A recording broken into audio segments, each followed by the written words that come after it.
겨울철에는 식중독이 발생하지 않을 거라고 생각하는 분들이 계실 수 있지만 식중독은 1년 내내 발생할 수 있습니다.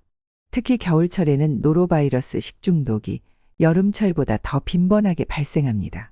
지난 3일 질병관리청은 노로바이러스 감염증 신고 환자 수가 한 달 사이에 약 2배 증가했다고 밝혔습니다.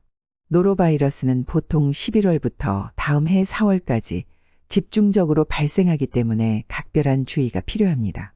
노로바이러스는 오염된 음식물을 섭취하거나 감염된 조리사가 음식을 한 경우 또는 바이러스에 걸린 환자와 접촉한 경우 전파되곤 하죠.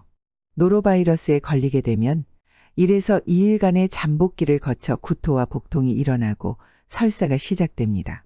보통은 2일에서 3일 정도 증상이 이어지다 회복되지만 심한 경우 4일에서 일주일까지도 증상이 지속될 수 있습니다. 특히 5세 미만의 어린이나 65세 이상의 고령자분들은 심각한 탈수 증상이 동반될 수 있어 각별한 주의가 필요합니다. 노로바이러스를 예방하기 위해서는 가장 먼저 올바른 손 씻기가 중요합니다. 30초 이상 흐르는 물에 비누로 손을 씻도록 하고 음식은 꼭 익혀 먹고 물은 끓여 마시는 것이 좋습니다.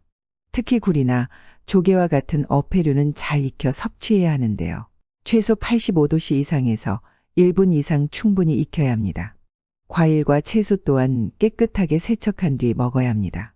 더불어 지하수를 복용할 때는 끓여서 먹어야 합니다.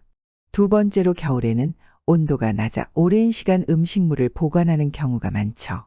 낮은 온도가 음식물의 부패를 둔화시키기는 하지만 여전히 음식물은 시간이 지나면서 부패하기 마련입니다.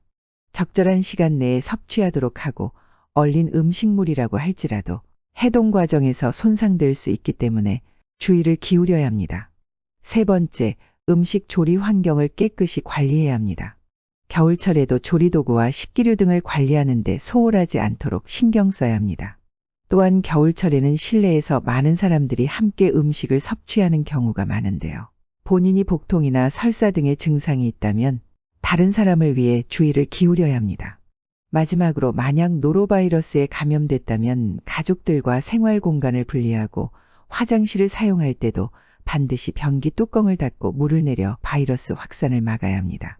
또한 증상이 사라졌다고 해도 48시간 정도는 휴식을 취하고 몸의 기력을 회복하는 것이 좋습니다.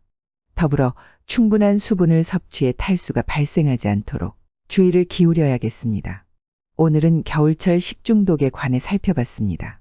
노로바이러스는 다른 식중독 바이러스와 달리 영하 20도의 온도에서도 살아남는다고 합니다. 더불어 오염된 음식물도 냄새나 맛이 크게 달라지지 않아 구별해내는 게 쉽지 않습니다. 그래서 더 주의를 기울여 건강한 겨울을 날 수 있도록 대비해야겠습니다. 오늘도 영상 시청해 주셔서 감사합니다.